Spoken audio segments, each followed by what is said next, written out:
Bonsoir à tous et à toutes. Merci de nous pratiquer sur TATV pour vous informer. Bienvenue dans ce 20h. Tout de suite, le sommaire. Lutte contre Ebola, les efforts ne faiblissent pas. C'est dans cette optique que l'ONG Guinée Solidarité a offert ce jeudi à la coordination de lutte contre la maladie Ebola des kits d'hygiène dans le cadre de l'éradication de cette épidémie. Et puis, alternance en 2015, c'est le thème retenu par l'UFR pour la tenue de la convention du parti prévue le samedi prochain au Palais du Peuple. Certains responsables de l'Union des forces républicaines étaient ce jeudi face à la presse pour communiquer sur les enjeux de cette rencontre. À Calais, ce jeudi 20 août, les ministres français et britanniques de l'Intérieur ont conclu un accord sur le problème migratoire. En effet, plus de 3000 personnes vivent dans des conditions désastreuses dans et autour de la ville de Calais à la frontière avec la Grande-Bretagne. C'est tout pour le sommaire. Encore une fois, bonsoir et bienvenue. Après l'UFDG de Cellou Dalein Diallo, le RPG Arc-en-Ciel de Alpha Condé, c'est au tour de l'UFR d'organiser la convention du parti au Palais du Peuple. Ce jeudi, des cadres de l'Union des forces républicaines étaient face à la presse pour expliquer les enjeux de cette rencontre. Salou Yambouno. Dans moins de 48 heures, l'Union des forces républicaines sera au Palais du Peuple pour sa convention nationale. Un rendez-vous qui réunira les membres statutaires du parti ainsi que ses délégués fédéraux venus de tous les horizons du monde. Cette convention qui se veut historique selon ses responsables verra le président de l'UFR investi à nouveau dans ses fonctions pour défendre les couleurs du parti lors des prochaines consultations électorales prévues pour le 11 octobre à venir. Après-demain, samedi, au Palais du Peuple, l'UFR, l'Union des forces républicaines, va investir son candidat. C'est un événement historique. Vous savez tous qui est M. Sidi Touré, sur tous le plan international. Quand il y a un événement qui doit l'investir, ça doit marquer l'histoire de notre pays.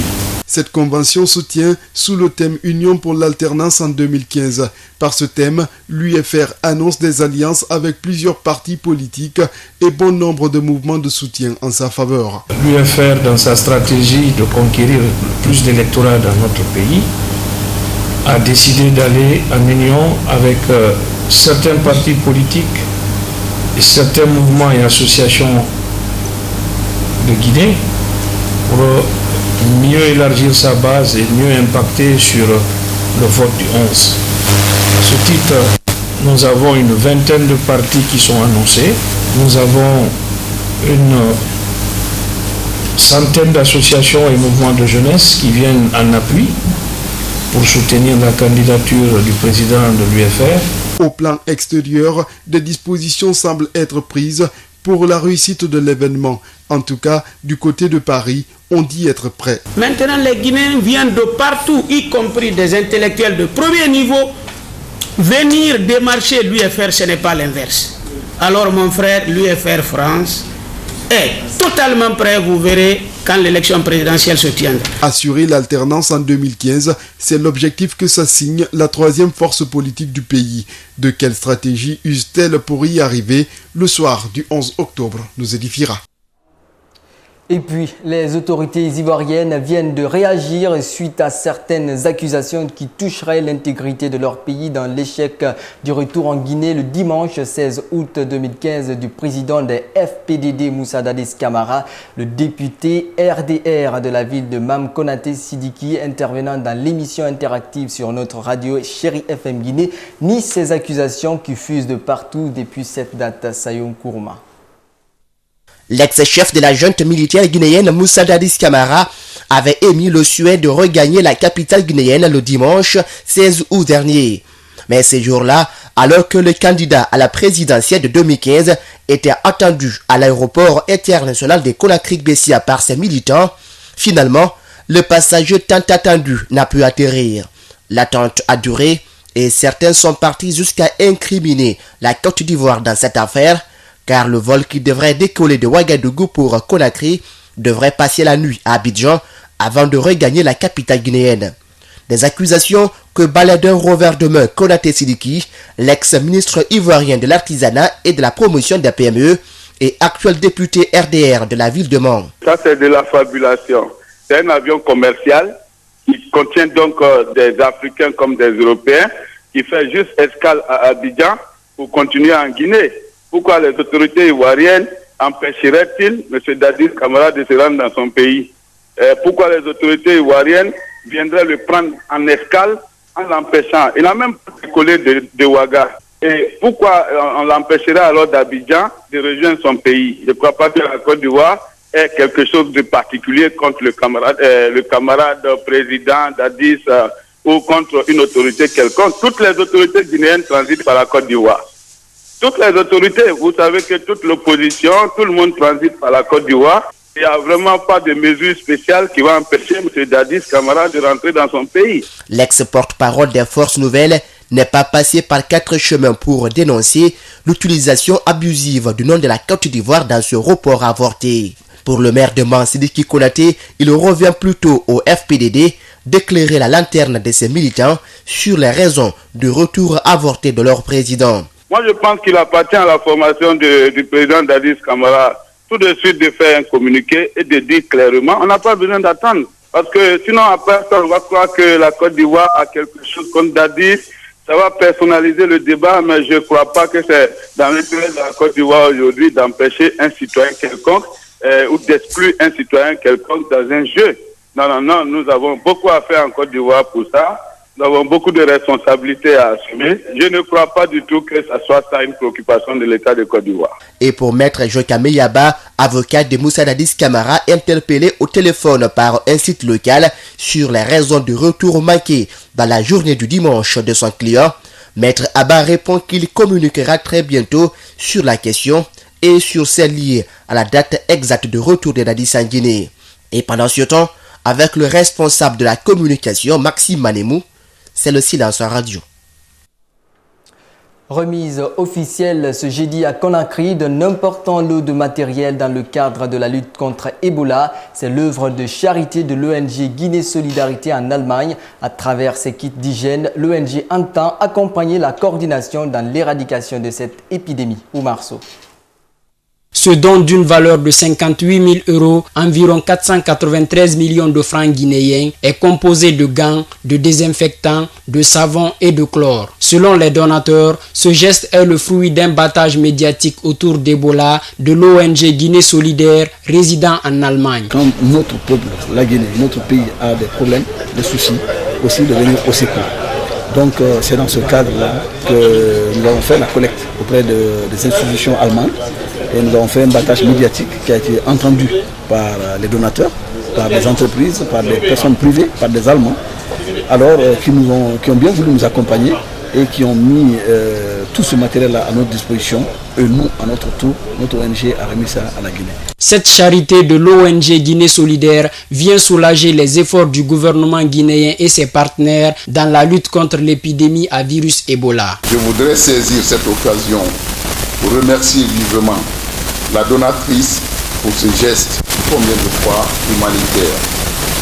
Quant à la coordination nationale de lutte contre Ebola, je voudrais vous féliciter des efforts forts appréciables que nous enregistrons ce jour dans la lutte contre Ebola et vous encourage à redoubler la même ardeur afin de bouter Ebola hors de nos peuples. Selon le représentant du coordinateur national de lutte contre Ebola, tous les Guinéens de l'intérieur comme à l'extérieur doivent accompagner la coordination pour le maintien et le renforcement de ces structures de riposte et de prise en charge des malades. La coordination nationale de lutte contre Ebola ne peut que remercier cette ONG et encourager tous les fils de la Guinée en Allemagne et à travers le monde qui pensent à sauver leur pays. C'est donc constituer le kit de protection, donc pour nos soldats de première ligne, les agents de santé, mais aussi de kit d'hygiène pour nous, les populations.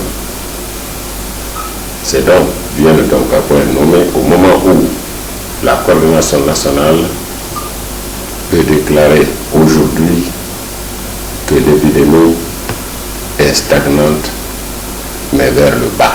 Cela fait maintenant 17 mois que la Guinée fait face à cette épidémie qui a entraîné la mort de 2074 de nos compatriotes, dont 114 agents de santé. C'est la pire épidémie jamais enregistrée en République de Guinée. Et puis, selon des informations de la correspondante de BBC en Guinée, 45 personnes contacts sous surveillance de l'OMS auraient disparu ce mercredi à Conakry. Des contacts qui auraient contracté le virus Ebola par le biais des parents proches il y a 6 semaines. Une information qui a poussé le coordinateur national de lutte contre la maladie à donner des explications claires sur ce sujet. Dr Sakoba Keita est au micro de Alcélie Diallo. Concernant cette information, je crois que ça a été une lecture d'une communication de la situation.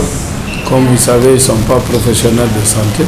Ces 45 personnes, c'est un cumul de personnes qui ont été recensées comme contacts et qui n'ont pas été retrouvées.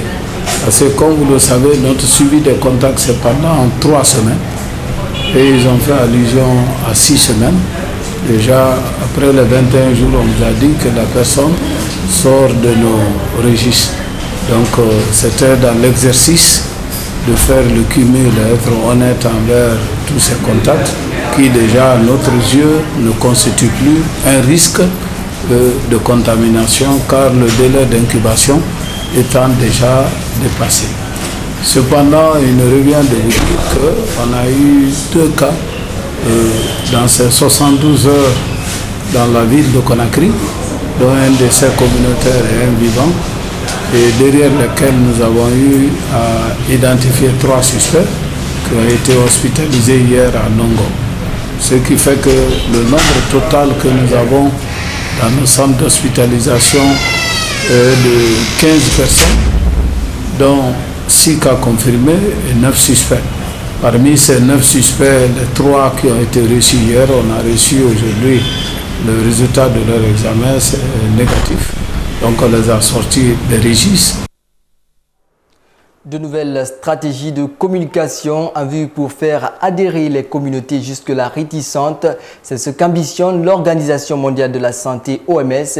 Et pour concrétiser ce désir, elle a ouvert ce jeudi un atelier de formation à l'intention des hommes de médias de la place qui auront pour objectif de mettre en place un plan de médias. Explication avec Aïssata Fofana. Léonard est un jeune homme qui se réjouit aujourd'hui de la seconde chance que lui offre la vie. Après avoir été contaminé par sa mère du virus Ebola, il a assisté à la perte de ses parents ainsi que des voisins qui étaient aussi dans le foyer. Mais depuis sa sortie du centre de traitement d'Ebola en octobre 2014, Léonard est devenu un acteur majeur dans la sensibilisation des communautés. Après la mort de mes 2 parents, il y a eu 16 malades dans notre foyer à Fiaminia. Parmi les 16 malades, nous sommes tous acceptés de venir au centre de traitement de Donka. Et parmi les 16, il y a eu 10 et parmi nous 6 morts. Quand nous sommes guéris, ils nous sont accompagnés à la maison pour sensibiliser les voisins qu'on était. Parce qu'à la maison, déjà, on était stigmatisés, qu'on a Ebola, personne ne venait dans le foyer. Une préoccupation que l'OMS tente de prendre en compte pour amener les populations à adhérer à la lutte contre Ebola, mais aussi à mettre un terme à la réticence et à la stigmatisation dans le pays. Et c'est pour cela qu'elle a fait recours aux hommes de médias pour faire passer ces messages. Il faut répéter, il faut que nous répétions un certain nombre de messages. Souvent, on se rend compte qu'un message donné une fois ou 2 fois seulement, ça ne suffit pas à convaincre les communautés. Là, vous pouvez jouer un rôle important. Pour atteindre cet objectif, ces journalistes suivent en ce moment un atelier de formation où ils pourront mettre en place un plan média de communication. Nous avons 3 objectifs spécifiques pour nous aider à atteindre l'objectif général que vous allez nous aider à mettre en œuvre. Le point 1, c'est de faire une mise à jour de la situation épidémiologique actuelle de la Guinée et des pays qui sont touchés par l'épidémie. Le deuxième point, c'est d'informer notre auditoire donc sur les domaines d'intervention de l'OMS par rapport à la riposte à cette épidémie. Et enfin, ce qui nous réunit donc, c'est l'élaboration du plan média pour promouvoir les actions de l'OMS dans cette lutte-là. Selon le dernier rapport épidémiologique, la commune de Ratoma, toujours réfractaire, a enregistré 2 nouveaux cas confirmés cette semaine. Après quelques années d'aventure, Ousmane Komara rentre au bercail et opte pour la collecte et la vente des objets d'art. Nous sommes à Kankan, capitale de la Haute-Guinée. L'homme dit opter pour ce métier dans le but de valoriser l'art guinéen. En séjour dans le Nabaya, Soirée Boubacar l'a rencontré. Suivez son reportage.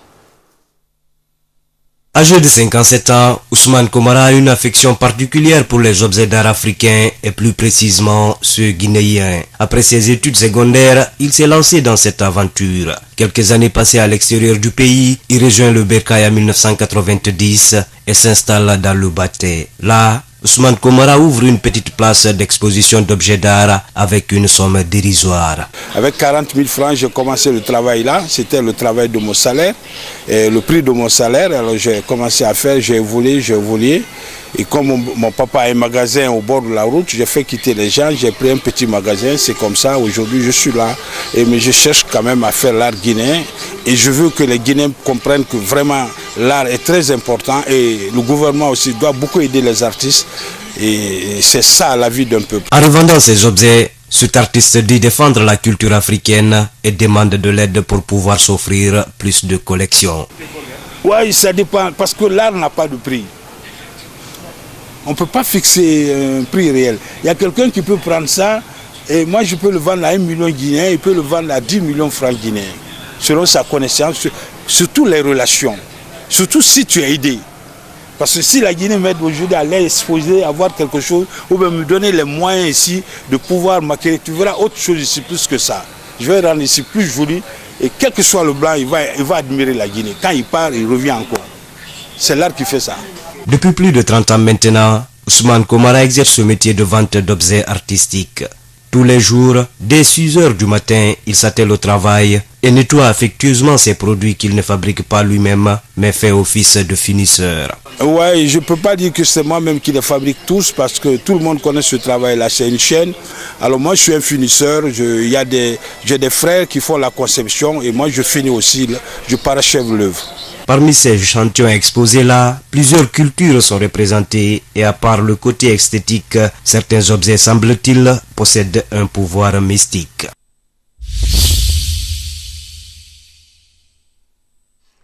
Ailleurs dans le monde, précisément en France, Jean-Marie Le Pen va-t-il rester membre du Front National? Il était ce jeudi au siège du FN après sa convocation devant le bureau exécutif du parti qu'il a contribué à fonder. Il pourrait être exclu après ses propos choquants sur les chambres à gaz. Jean-Marie Le Pen a quitté les lieux visiblement souriant. Le bureau exécutif a terminé sa réunion, mais pour l'instant, rien ne filtre. Suivez. Cette fois-ci, Jean-Marie Le Pen a décidé de se rendre au bureau exécutif pour, dit-il, administrer une leçon et non en recevoir une. Le président d'honneur du Front National semble donc déterminé à ne pas se laisser faire. Pour cela, il a même demandé à ce que la réunion soit ouverte aux médias. Jean-Marie Le Pen est aujourd'hui devenu une épine dans le pied du parti d'extrême droite. Oui, il nous emmerde, bien sûr, oui. Ça vous a échappé? Non. S'il ne regrette pas les propos qu'il a tenus sur les chambres à gaz, sur le gouvernement de Vichy, il ne peut travailler avec nous parce qu'on est en opposition frontale, si j'ose dire, sur des questions essentielles d'histoire, de civilisation, de société. Sur les chambres à gaz notamment, Jean-Marie Le Pen les qualifie à plusieurs reprises de détails de l'histoire. De quoi mettre le feu aux poudres. Sa fille Marine Le Pen, présidente du Front National, parle alors de foot politique et s'oppose à l'investiture de son père comme tête de liste aux élections régionales. Pendant plusieurs jours, le père et la fille se renvoient la balle. Marine Le Pen finit par convoquer le fondateur du parti devant le bureau exécutif du Front National. Convocation à laquelle il ne se rend pas. Le parti annonce alors la suspension de son statut d'adhérent, décision annulée par la justice. Puis Marine Le Pen décide de consulter les adhérents du parti pour cette fois-ci supprimer le poste de président d'honneur. Là encore, la justice annule le vote. Ce jeudi, lors du bureau politique, Jean-Marie Le Pen devrait être fixé sur son sort. Chaque jour, des centaines de personnes tentent de rejoindre la Grande-Bretagne depuis la France et que l'on appelle des migrants. Après les critiques réciproques, la France et la Grande-Bretagne viennent de signer un accord de coopération. À Calais, le ministre de l'Intérieur, Bernard Cazeneuve, et son homologue Theresa May ont fait une série d'annonces. Un centre de commandement commun, davantage de caméras, de policiers britanniques en France, mais aussi un meilleur accueil des migrants. Suivez. Les ministres de l'Intérieur, français et britanniques, face aux caméras de vidéosurveillance. Theresa May et Bernard Cazeneuve visitent la salle de contrôle de sécurité du site Eurotunnel. Ensemble, ils sont venus le dire, pas de passage possible entre les deux pays, car depuis quelques mois, de plus en plus de migrants affluent à la frontière. Depuis début juin, 9 d'entre eux y ont perdu la vie. Les deux ministres ont ensuite rencontré les forces de l'ordre des deux pays et saluent leurs efforts. Nous avons réussi, grâce à une excellente coopération entre les forces britanniques et les forces françaises, grâce à ces moyens supplémentaires, à diminuer considérablement le nombre d'intrusions puisqu'elles ont été divisées par 10 au cours des dernières semaines. Le duo signe ensuite un accord. Il s'agit d'un nouveau plan axé sur la sécurité à l'entrée du tunnel, comprenant un volet humanitaire. Jusqu'à présent, l'essentiel de l'effort portait sur l'aspect répressif. Aujourd'hui, la Grande-Bretagne s'engage à financer 10 millions d'euros sur 2 ans pour les migrants les plus vulnérables. La France est responsable de ceux qui demandent l'asile sur son sol. Mais nous reconnaissons la particularité de Calais, qui est le port le plus proche de la Grande-Bretagne. Nous avons accepté aujourd'hui d'apporter à la France plus d'expertise, de moyens et une aide financière supplémentaire. Une nouvelle salle de contrôle va être créée et des équipes supplémentaires de fouilles du fret seront déployées 24 heures sur 24 et 7 jours sur 7. Enfin, une équipe conjointe sera mise en place pour éloigner les migrants illégaux, avec une contribution financière du gouvernement britannique pour mettre en œuvre les vols retour. Et pendant ce temps, des centaines de migrants arrivent toujours en Grèce. Chaque jour, Athènes commence à prendre en charge des réfugiés syriens. Un ferry transportant un peu plus de 1400 personnes est arrivé à Athènes en provenance de Kos. Beaucoup ont fui la guerre et les conditions de vie dramatiques. Parmi elles, Vianne Barker, une Kurde syrienne de 21 ans. Suivez. Ils étaient bloqués depuis plusieurs jours sur les îles de Kos, Kalymnos ou Léros. Pris en charge par les autorités grecques, ces réfugiés ont débarqué jeudi à Athènes. Vianne Barker, 21 ans, a fui la Syrie il y a 15 jours avec son père et sa sœur. Sa mère est restée derrière. Je suis énervée et heureuse en même temps. Je suis énervée contre le gouvernement grec et heureuse d'avoir réussi à fuir la guerre. Mais c'est comme ça que vous nous traitez ? La jeune femme a passé plusieurs jours sur l'île de Léros. Elle dénonce les conditions dans lesquelles elle a dû vivre. C'est vraiment de la merde en fait. Nous avons dormi dans la rue, nous n'avions pas de couverture, nous n'avions rien, même pas d'eau. Je ne sais pas quoi vous dire. Nous avons dû mendier pour avoir de l'eau, de la nourriture. Pour la Syrienne, son voyage vers l'Europe était devenu la seule solution. Nous ne pouvions plus vivre là-bas à cause des bombes, de la guerre. Vous savez, il y a une guerre en Syrie. Mon université était aussi devenue dangereuse, donc nous sommes partis. Vianne Barker espère maintenant rejoindre le nord de l'Europe pour reprendre ses études. Une image de montagne à présent. En été, certains préfèrent aller à la plage. Lui préfère les glaciers. Le Suisse Andreas Stendl vient de battre un record dans les Alpes. Gravir 5 sommets de 4000 mètres, le tout en 7h45. Suivez. Perché sur la cime des montagnes, cet alpiniste suisse bat son propre record. Andreas Stendl, 26 ans, parcourt plus de 30 km de la ville de Zermatt à celle de Saas-Fee. 5 sommets de 4000 mètres chacun s'érigent face à lui. Il les escalade en à peine 7h45 minutes et 44 secondes. Un exploit filmé, les images donnent le vertige. Je travaille comme guide montagne. Presque chaque jour dans l'été, tu es dans les montagnes. Et c'est un peu un jardin de jeu pour moi. Un terrain de jeu où Andreas Stendl grandit. À peine 14 ans, il escaladait déjà le sommet de Matterhorn, plus de 4000 mètres d'ascension. C'est la fin de cette édition d'information. Merci à tous de l'avoir suivi. L'information continue sur TATV.